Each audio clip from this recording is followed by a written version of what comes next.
Oke guys, jadi saat ini saya lagi berada di kota Phnom Penh di Kamboja ya.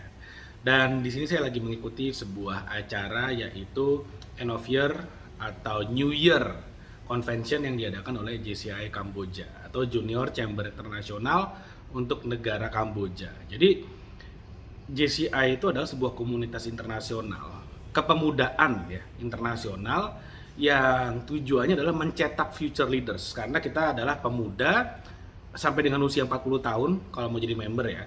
Jadi memang tujuannya adalah mencetak pemimpin-pemimpin di masa depan. Bahkan visi misinya pun adalah sebagai organisasi atau komunitas untuk mencetak para leader dan tempat networkingnya para future leaders atau young leaders di seluruh dunia. Jadi sebenarnya seru banget. Kenapa sih leaders itu penting? Apakah leaders itu sama dengan CEO? Apakah leaders itu sama seperti bupati, gubernur, presiden? Yes, mereka adalah part of leaders. Tapi leaders yang sebenarnya itu lebih luas lagi artinya. Leaders itu artinya adalah seseorang yang make things happen, membuat sesuatu terjadi. Contoh paling gampang. Bayangin kamu punya sebuah grup WhatsApp nih. Kamu punya sebuah grup WhatsApp yang isinya adalah teman-teman SMA-mu misalnya. Lalu kemudian satu hari ada orang nyeletuk. Kita nanti liburan tahun baru kumpul-kumpul yuk, ketemuan yuk. Lalu temen yang lain nyaut, oh ayo ayo ayo. Terus ada lagi yang nyaut, ayo. Dan akhirnya semua kayak nyaut, oke ayo kita ketemuan nanti berkabar ya, berkabar ya. Oke, nanti kalau ada info kabarin ya. Dan akhirnya semua orang menunggu kapan kumpul dan nggak akan ngumpul-ngumpul karena semua saling menunggu. Dan akhirnya satu dua orang ketemu gitu ya, dan mereka saling nanya, itu katanya di grup mau ketemu, mau kumpul-kumpul, mau reunian kapan ya. Dan akhirnya mereka cuma bisa bilang, iya nggak tahu tuh, nggak jelas, nggak tahu siapa yang ngajakin. Akhirnya ide yang bagus, ide yang keren, ide yang asik banget sebenarnya kumpul-kumpul reunian, cuman berakhir dengan kata nggak tahu tuh, nggak jelas. Kenapa? Karena nggak ada leaders di sana. Tapi kalau ada seorang leader, dia yang make things happen, dia akan menginisiasi. Oke guys, bisanya tanggal berapa? Ini ada listnya. Dia kasih pilihan. Bisanya tanggal berapa? Voting. Itu paling gampang. Lalu kemudian tempatnya di mana? Voting. Paling nggak dari voting itu ada inisiasi, ada yang akhirnya akan ngisi dan akhirnya at the end itu akan terjadi. Meskipun kemungkinan nggak semuanya bisa hadir. Dari 50 orang teman sekelas di SMA, mungkin yang bisa hadir 20 orang, but it's okay. It happens. Ketika ngumpul-ngumpulnya terjadi, ada foto-foto, dikirim ke grup, apa yang terjadi kemudian? Wah, seru ya. Tahu gitu mestinya gua ikut. Iya, next time lo ikut dong. Next time ikut dong, teman-teman. Akhirnya ngumpul-ngumpul berikutnya dari awalnya cuma 20, mulai 30 orang, 40 orang, dan suatu hari nanti bisa full semuanya. Itulah bedanya seorang leader dan follower. Follower cuma akan bilang, nanti ya berkabar ya, gue ngikut. Kapan ada acaranya gue datang. Tapi seorang leader, dia akan menginisiasi. Dia akan berkorban lebih banyak. Ini konteksnya cuma ngumpul-ngumpul SMA ya, tapi kamu rasain deh. Ada nggak grup yang kayak gitu dalam grup WhatsAppmu? Kalau nggak ada, berarti hidupmu kurang seru. Hidupnya kurang seru. Tapi kalau ada, ya inilah yang terjadi. Kita masih ngomongin soal ngumpul-ngumpul teman SMA. Skala kecil banget. Sekarang kita lihat, saya bawa ini ke kehidupan nyata gitu ya, ke kehidupan yang apa di bermasyarakat. Contoh, contoh paling gampang. Ada sebuah pohon jatuh di tengah jalan. Contoh paling gampang. Mobil macet gak bisa jalan, apa yang terjadi? Apa yang terjadi? Semua orang ngedumel, semua orang ngomel, dan akhirnya cuma bisa ngambek, marah-marah sendiri. Ini pemerintah gimana? Semua nyalain pemerintah. Tapi seorang leader akan ngambil inisiatif, akan menginisiasi, yaitu apa? Turun dari mobil, mencoba untuk mindahin pohonnya, dia nggak akan bisa, berat. Lalu kemudian orang-orang akan membantu dia. Rame-rame akhirnya pohonnya digeser, semua bisa jalan lagi tanpa perlu nunggu pemerintah. Itu contohnya. Contoh kedua yang lebih real. Lalu kemudian apa yang udah dilakukan oleh JCI? Saya bergabung di chapter JCI Badung Bali. Nah, ini bajunya nih. JCI Badung Bali. Meskipun tinggalnya di Jakarta, tapi home chapter adalah Badung Bali. Oke. Salah satunya tahun 2021. tengah-tengah pandemi, tengah-tengah COVID, banyak, karena saya chapter Badung Bali, saya tahu benar di Bali itu adalah salah satu provinsi yang terdampak paling keras karena tidak ada wisatawan. Hotel banyak yang tutup, lalu kemudian akhirnya banyak orang pemuda, anak-anak muda yang kehilangan pekerjaannya.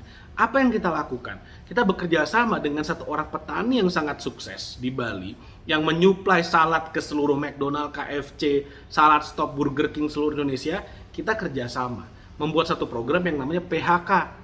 Buat orang-orang yang kena pemutusan hubungan kerja, kita buatin program petani harus kaya. Nah, jadi program PHK buat yang kena PHK. Nah, ini keren banget.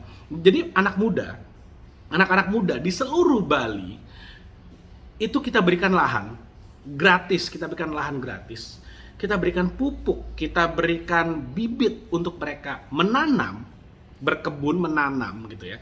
Lalu kemudian kita ajarin sisi bisnisnya. Dari pertanian tuh bagaimana? Kita ajarin. Oke, kamu nanam modal segini, kamu untuk menumbuhkan perlu air, pupuk segala macam itu sebetulnya modalnya segitu. Sehingga kamu harus jual di harga segini. Kita ajarin hitung-hitungannya. Lalu kemudian kalau panen bagaimana? Kita bantu juga, off-takernya sudah ada. Jadi yang penting anak-anak muda mau keringetan, mau kotor, mau capek, kita kasih ladang supaya mereka bisa bertani di sana. Mereka punya penghasilan, mereka punya pekerjaan. Itu contohnya. Itu selama 2021 kita lakukan beberapa kali, yang hadir banyak banget. Kita bantu tanpa harus menunggu, wah ini COVID mulu pemerintah gimana sih? Enggak, kita nggak kayak gitu. Because JCI adalah sebuah organisasi leadership. Kita bukan organisasi amal, kita bukan organisasi bisnis, kita bukan organisasi party-party, bukan. Tapi JCI adalah organisasi leadership yang membuat semuanya terjadi. Apakah ada partinya? Of course ada. We are young people. Kita anak muda, pasti ada partinya. Apakah ada amalnya? Yes, of course ada. Ada kegiatan sosial, kita menginisiasi kegiatan sosial. Apakah bisa berbisnis di sini? Sangat bisa. Karena dari ratusan ribu member JCI seluruh dunia, itu pertama memberikan peluang networking yang sangat bagus banget. International level networking. Lalu kemudian ya 90% membernya adalah pengusaha. Dari level UMKM bahkan sampai level perusahaan TBK. Jadi peluang untuk bisnis kerjasama itu sangat terbuka banget. Satu lagi contoh program yang kita lakukan di Jakarta ya, kalau kita mau buka bisnis, bikin startup, mau nyari investor gampang banget, nyari modal gampang banget, nyari mentor gampang banget, karena network semua modal adanya di Jakarta. Tapi gimana dengan teman-teman yang ada di daerah? Di Bali misalnya, di di Klaten misalnya, di daerah-daerah misalnya. Bagaimana caranya mereka mau cari pemodal, mau cari mentor, mau cari investor, susah banget. Mau cari informasi segala macam adanya di Jakarta, di Surabaya, di kota-kota besar. Kita bikin satu program namanya Investor Headquarter, Investor Haki. Di mana di program ini kita pertemukan para startup, para pelaku startup, para entrepreneur, usaha rintisan dengan para investor. Kita pertemukan dalam satu wadah. Kalau misalnya satu hari terlalu diverse gitu ya, lokasi entrepreneurnya tersebar di banyak kota, kita buat online. Sehingga mereka nggak perlu capek-capek flight ke satu kota, nggak perlu keluar duit buat ke Bali, tapi lewat online kita bisa pertemukan langsung dengan investor, dengan calon investor. Mereka bisa presentasi bisnisnya apa, para investornya, para calon investornya bisa tanya-tanya, menggali lebih dalam tentang bisnisnya. Kalau mereka tertarik ya follow up. Di luar forum pitching night, mereka bisa tukeran kontak dan mereka bisa atur janjian lagi kalau ada yang berpotensi. Tapi paling tidak sudah ada kesempatan untuk ketemu langsung dengan investor dan bisa dapat feedback. Misalnya ada yang punya bisnis F&B misalnya, lalu kemudian model bisnisnya nggak jelas, terus suppliernya nggak jelas. Bisa jadi si calon investor ini pertama memberikan masukan, mestinya model bisnis kamu seperti ini, mestinya kamu juga bisa dapetin revenue atau omset dari aspek-aspek lain yang bisa dimanfaatkan, strategi promosi kamu mestinya seperti ini. Dapat banyak banget feedback dari pengusaha-pengusaha yang besar. Lalu kemudian bisa jadi ini, misalnya si calon investornya ini adalah supplier makanan, mereka bisa kerjasama banget. Nah, dari sanalah partnership antara pengusaha lokal dengan pengusaha nasional itu bisa terjadi. Itulah beberapa kegiatan yang kami lakukan. Karena kalau kami menunggu, oh pemerintah kapan nih mempertemukan, pemerintah kapan memfasilitasi, nggak akan jalan, nggak akan jadi. Karena pemerintah pekerjaannya sangat banyak sekali. Apalagi tengah-tengah COVID, oh mereka kepalanya udah pusing banget. Kita sebagai pemuda, sebagai young leaders, kita make things happen. Setelah things happen, baru kita cerita ke pemerintah untuk mereka bantu kita scale up kegiatannya, dan itu baru benar. Kalau baru ide belum ngapa-ngapain udah minta bantuan sana sini, that's not leaders. Nah, jadi kalau kamu tertarik ya, pengen gabung dengan sebuah komunitas yang akan membuat kamu grow secara personal, membuat diri kamu terdevelop secara maksimal, dan kamu yang ketemu dengan orang-orang yang seru banget di level internasional, di nasional dan internasional, ketemu dengan para pengusaha, para young leaders, future leaders, JCI adalah tempat yang tepat. Oke, itu yang mau saya share, mudah-mudahan bermanfaat. Jangan lupa like video ini, share video ini, dan subscribe YouTube channel ini. Kalau kamu mau informasi lengkap tentang JCI, please DM saya di Instagram @gdbp. I'll be very happy to explain to you about JCI. Oke, thank you, sampai ketemu lagi di video berikutnya.